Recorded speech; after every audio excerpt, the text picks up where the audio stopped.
Infertility is more about couple's journey, is more about shared responsibility. But what happens in reality? She gets all the tests, she gets blames, and she gets all the pressure. And he always is sidelined. Of course, not out of neglect, but hardly it is assumed that he could be a part of it. Now, let's break that myth. Medical reasons for male infertility can start from coital dysfunction and go till complete absence of sperms. And here is what might get wrong on male side. There could be problems during intercourse like erectile dysfunction, where there is difficulty in maintaining erection, premature ejaculation, early ejaculation, retrograde ejaculation where there is a backward ejaculation happening and the semen going backwards in the bladder, or unejaculation where no semen comes out.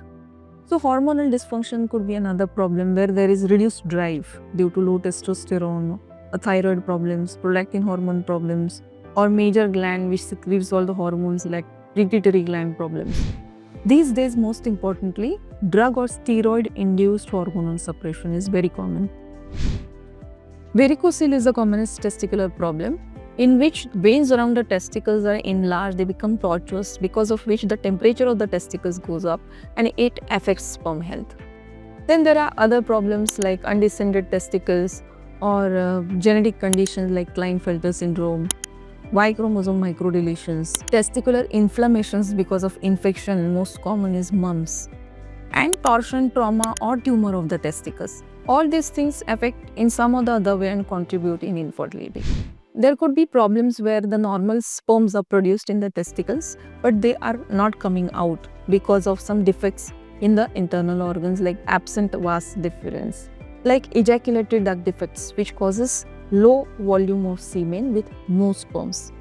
And the commonest cause is abnormalities in the sperm function. And the most common is semen abnormalities, like abnormalities of some sperm count, motility and shape.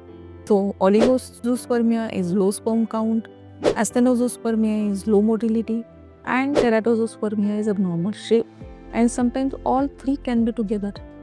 And sometimes there is complete absence of sperms in the semen, and that could be either due to blockage or there could be complete testicular failure where sperms cannot be produced at all. The most important part is many of these conditions are treatable, but if they are diagnosed early, and this requires involvement of both partners.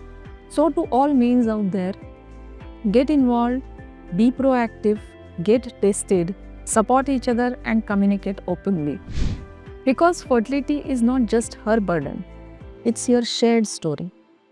Thank you and see you soon.